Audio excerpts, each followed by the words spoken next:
Okay, so now let's talk about hypothesis testing. So in the next couple of slides, I will review some terminology. And then after that I believe that we have as common ground, we will go back to our regression analysis and see how do we do hypothesis testing in regression analysis. But let's quickly review some terminologies here. What is hypothesis testing? So hypothesis testing in statistical inference allows us to answer questions about the population parameter by looking at a sample, right? So what is a population parameter in regression? Betas. By looking at a sample, at one sample. You look at one sample and you want to infer something from the sample about the population parameter in the entire population. You have one sample, wage versus education, and then you calculate some numbers, and you want to say something about the entire population. That was our initial goal, right? At the very beginning of this course, we said that we want to we want to establish some relationship between variables in the entire population, but we don't have the luxury to see the entire population. We work with a sample. Out of that sample, we want to say something about the entire population. So that's the whole idea of hypothesis testing. However, it is almost impossible to prove that a theory is correct with doing hypothesis testing.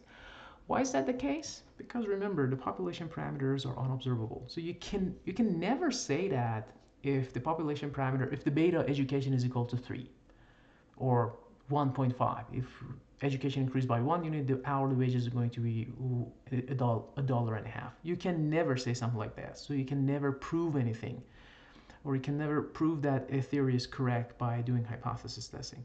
The best we can do is talk about with some probabilities. The best we can do is to state state that a particular sample conforms to a particular hypothesis. So say that, okay, in this sample, it seems that, with 95% probabilities, that's the idea. With 90% probabilities, we reject the idea that, for instance, beta of age was relevant or not, right? The age variable was relevant or not.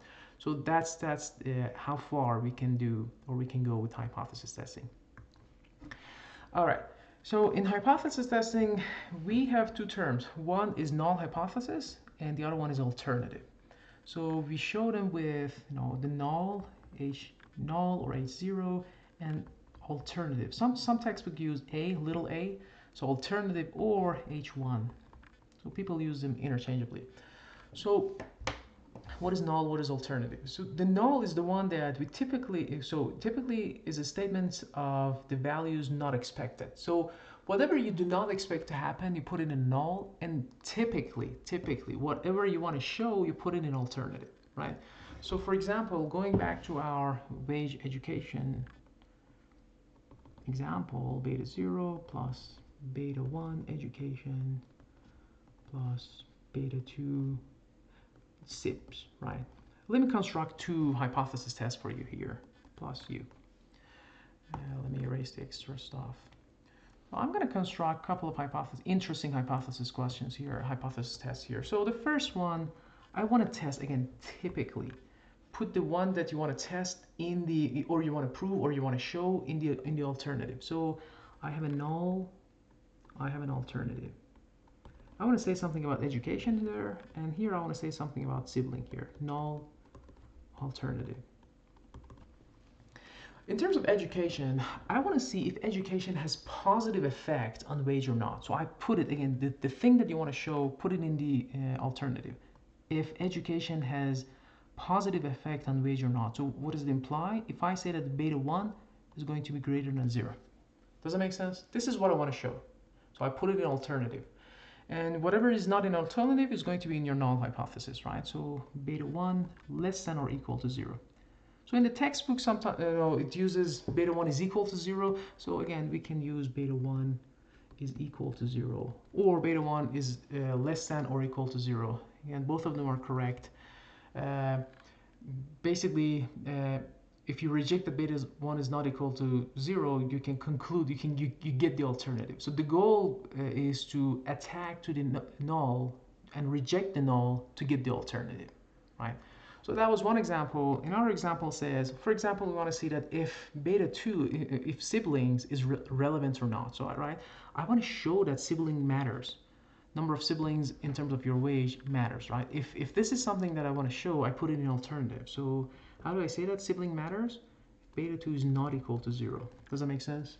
If I show that beta 2 is not equal to 0, good news, it means that we have wage, education, siblings, so it was relevant. It has some overlap with the wage.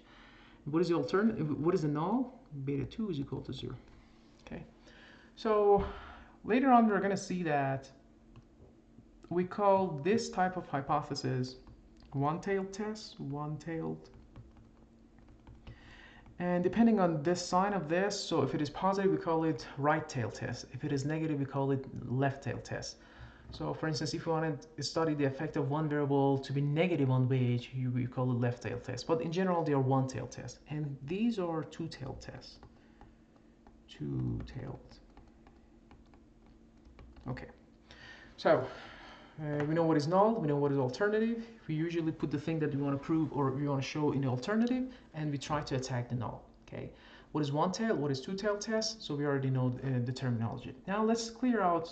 Let's talk about much more vocabularies here. So it's called type 1 error versus type 2 error. So imagine. Again, the goal here is to learn what is type 1 error and type 2 error. And in my opinion, this picture is going to work better than thousands of words. So what does it say? So first of all, let's see what is our alternative, what is our test. We are doing pregnancy diagnosis, so you can easily replace it with COVID, which is more relevant to our I don't know, everyday life today. But let's start with pregnancy and then we extend it to COVID. Imagine you want to diagnose that if someone is pregnant or not, right? So you are pregnant is going to be in your alternative. This is what you want to show. This is what you want to take away from that test. Does that make sense? If you're pregnant or not, if you have COVID or not, right? So we call it positive. So if this is my alternative, what is the null? You're not pregnant. So the null is going to be you're not pregnant. We call it negative, right? So are we good in terms of positive, negative? Yeah, it makes sense. So positive means that you are pregnant, so alternative is correct. Negative means that you're not pregnant, so the null is correct. On the left, I want you to focus on something that we call type 1 error versus type 2 error. Obviously, this doctor telling this gentleman that you're pregnant, this is a wrong decision, right? This is a wrong call. We call it type 1 error. This is an error. It is a false positive. So it was wrong that you diagnosed that he is pregnant, right? So it's a false positive. How about this one? This lady, this doctor is telling her that you are not pregnant. This call is also a wrong one, right? So because we know that this lady, at least in the picture, she's pregnant. So this is called false negative, right? So what is false positive or type 1 error? It happens when you're rejecting the null when the null was true. So you were dealing with a true null and you rejected that. What is the true null? Look at that. What is null? You're not pregnant. So this is true null, right? So true, on the left we have true null. On the right we have false null. Okay? So if we reject the null when it is true, we call it type 1 error. And then type 2 error happens here when we fail to reject when it was false, right? Again, sometimes students get confused what is fail to reject, not fail to reject, etc. Always think of this, this picture in mind that, if you're calling a false positive, it's type 1 error. If you're calling a false negative, it's type 2 error. And why do we care about this terminology? Because we're going to define something as alpha, or the significance level, which is going to play a crucial role in our hypothesis testing. So the takeaway from this slide is that false positive is our type 1 error. Okay, we are rejecting the null, but it was true. We are falsely rejecting that. Okay. All right. So now that we know what is type 1 error, type 2 error, let's define our last terminology, which is significance level. Significance level, or simply we call it level, is defined as the probability of type 1 error. So what are the odds that you're making that error? So if if you step in a room with 100 people in it, what is the probability that you misdiagnose 4 of those men to be pregnant? Okay, So if it is 3 out of 100, that's 3%. If it is 10 out of 100, that's 10%, and etc. So that's our alpha.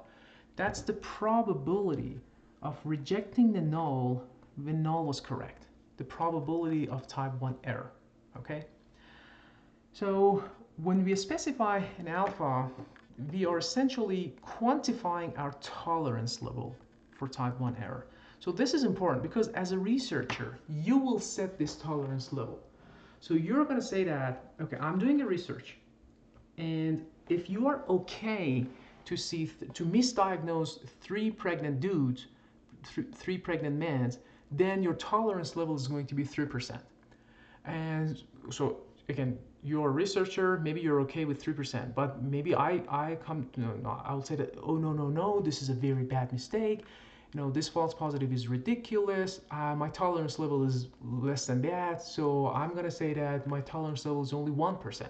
I can only, as a researcher, I can only tolerate 1 out of 100 of those people to be misdiagnosed, right? Again, this is subjective and depends on the tolerance level of the researcher. But what are the common alpha or significance levels out there? Usually we do 1%, 5%, and 10%. Of course, the smaller this alpha, the more accurate you expected the model to be, right? So the more restrictive you are, the more conservative you are, right? Let's put it this way.